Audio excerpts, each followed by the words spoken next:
Apa kabar sahabatku? Pakai topi dulu ya sahabatku. Nah, assalamualaikum warahmatullahi wabarakatuh. Sahabatku, YouTuber pemula dimanapun berada. Oke. Saat ini kita akan membahas lagi permasalahan terkait dengan YouTuber dan seputar dunia YouTube. Apa yang baru di YouTube? Yang pertama, kabar terbaru ini terkait dengan syarat monetisasi hanya dengan 500 subscriber dan 3000 jam tayang. Wow. Asik kan sahabatku? Hei sahabatku. Kemudian, nah gini, tar dulu. Kita membahas tadi. Yang pertama, kabar terbaru bisa monet dengan 500 subscriber dan 3000 jam tayang doang. Lalu apa yang didapat dari monet itu? Yang didapat penghasilan dari funding, super thanks, super sticker, super chat saat live streaming, dan fitur gabung bisa diaktifkan ya. Tapi belum mendapatkan penghasilan iklan. Nanti iklannya nanti sahabatku ya. Penghasilan iklan nanti pada saat teman-teman dengan sendirinya mencapai 1000 subscriber dan 4000 jam tayang. Dan tidak perlu daftar ulang. Kalau sudah daftar melalui 500 subscriber 3000 jam tayang, maka nanti pada saat teman-teman sudah mencapai 1000 subscriber, 4000 jam tayang, ini sudah tidak lagi memerlukan daftar ulang. Cukup daftar di awal saja. Saat 500 monetisasi dan 3000 jam tayang sudah menjadi syarat sah untuk jadi program partner YouTube atau monetisasi YouTube. Nah itu ya kabar yang pertama. Kabar yang kedua, apalagi sahabatku? Kabar yang kedua adalah ada perubahan kebijakan-kebijakan tentang pembatasan konten ya. Per November ini ya, ada beberapa konten-konten dewasa yang sudah bisa dimonetisasi ya. Misalkan contoh punten pisan ya. Mohon maaf permisi.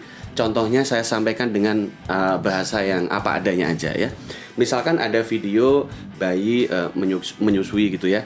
Nah, ini sepanjang itu memang tujuannya edukasi dan ada muatan edukatifnya, maka konten-konten menyusui sudah bisa dimonetisasi ya. Namun untuk video-video yang memang melanggar pedoman hak cipta, melanggar pedoman komunitas, video kekerasan atau konten-konten yang menyuarakan kekerasan, ini tetap tidak bisa monetisasi ya.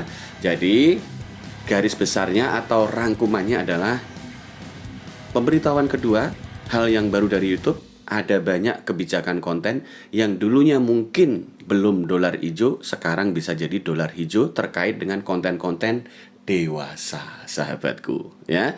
Namun teman-teman harus memilah dan memilih ya. Kalau bisa buatlah konten-konten yang memang memuat edukasi, hiburan yang wajar-wajar saja ya, tidak terlalu mengeksplor aurat. Oke sahabatku, itulah kabar kedua bahwa monetisasi untuk konten-konten dewasa sebagiannya sudah mulai berjalan. Bisa dolar hijau ya, selama konteksnya adalah edukasi. Oke. Nah, selanjutnya kabar ketiga. Apa sahabatku kabar ketiga? Kabar ketiga, teman-teman jangan terlalu bermain spam. Jangan terlalu bermain dengan resiko-resiko spam ya sahabatku. Kalau misalkan memang saling mengikuti ya harus benar-benar jeda aman ini yang dipegang sahabatku. Kita nggak boleh lagi nonton 1, 2, 3 video hari itu juga langsung celik sup. Nggak bisa, itu pasti kena spam. Dan akibatnya channel kalian dua-duanya mendapat hukuman rekomendasi dipersempit sahabatku. Wah, blind nih, bahaya tak? Gak bahaya tak? Oke sahabatku, kemudian ada info terbaru selanjutnya. Nah, info terbaru selanjutnya adalah konten-konten terkait AI. Misalkan suara-suara AI. Ini bisa dimonetisasi sahabatku sepanjang satu, konten tersebut original, hanya menggunakan sulis suara AI. Kemudian tema yang disajikan jelas dalam kategori serta bukan merupakan konten berulang ya. tetap aja bisa dimonetin. Cara ngemasnya aja yang lebih manusiawi.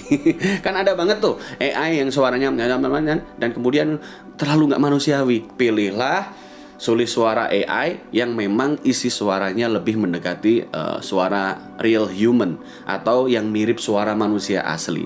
Dan jangan lupa sisipkan sekali-sekali dalam konten kalian wajah pemilik channel, walaupun itu mungkin hanya di opening ya. Oke, jadi ini adalah untuk siasat saja bagaimana agar lolos monetisasi. Karena kalau terlalu semuanya AI, kemungkinan besar agak sulit nih monetnya. Ini nggak menakut-nakuti ya, tapi memang pengalaman-pengalaman sudah banyak sekali yang terjadi di luar sana bahwa konten yang pure AI belum ada yang belum bisa termonetisasi.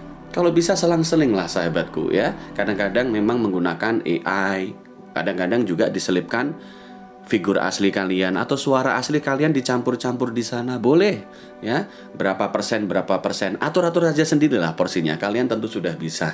Kan sudah dewasa. Oke sahabatku, kemudian selanjutnya hal terbaru yang terjadi di YouTube adalah tampilan halaman ya. Sekarang untuk menunjukkan tampilan jumlah penonton, kemudian berapa saja orang yang sudah ngasih komentar, ini rolling sendiri ya. Teman-teman bisa lihat layar halaman ya, misalkan sedang nonton video siapa gitu kan, atau video kalian sendiri sedang ngoplos misalkan ya.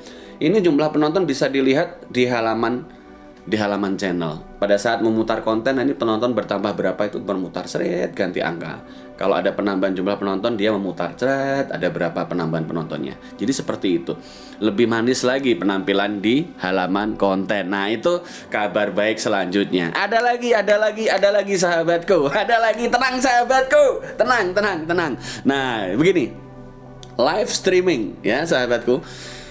Tentang fitur live streaming, kalau bisa teman-teman menggunakan dengan lebih maksimal lagi ya. Usahakan belajar live streaming mulai dari sekarang ya sahabatku. Belajar live streaming, walaupun itu hanya awal-awalnya belajar 30 menit gitu atau 45 menit.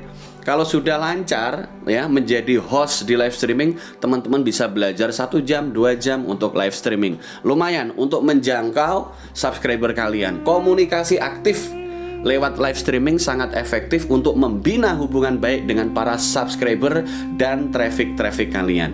Tidak menutup kemungkinan traffic baru masuk ya. Traffic baru masuk berdatangan sahabatku. Yang terpenting seiring sejalan waktu, personal branding teman-teman dibentuk lewat konten-konten panjang maupun lewat live streaming.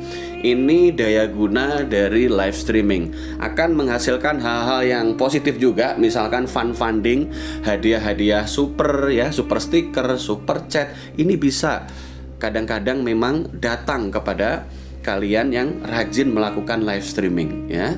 Pelan tapi pasti, yuk belajar bersama bagaimana live streaming yang enak dinikmati. Meskipun sederhana, karena segala sesuatu tidak harus diawali dengan background yang mewah sahabatku. Segala sesuatunya bisa dimulai dari hal yang sederhana, namun menyampaikan sesuatu yang positif bagi para penonton live streaming kalian ya. Jadi live streaming yang sekarang ini sudah bisa menjadi sumber cuan ya, atau peluang mendapatkan cuan. Maka dari itu yang belum pernah live streaming, yuk buruan penuhi syarat live streaming. Kemudian kalau sudah memenuhi syarat untuk live streaming, silahkan belajar melakukan live streaming.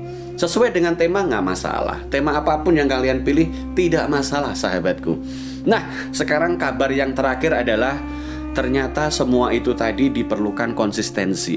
Tanpa sikap konsisten untuk rajin upload, rajin saling kunjung ya, membangun traffic bersama. Traffic kalau sudah stabil ya udah ya, fokuskan aja untuk konten. Tapi tetap saja kunci sukses di YouTube adalah konsisten berkarya. Itu kuncinya, dan tingkatkan terus kualitas isi konten. Mudah-mudahan sahabat semua bisa mendapatkan semangat baru dari konten sederhana ini. Oke sahabatku, saya mohon pamit dulu dan kita berjumpa di konten-konten selanjutnya ya sahabatku. Wassalamualaikum warahmatullahi wabarakatuh. Salam konsisten sahabatku, konsisten.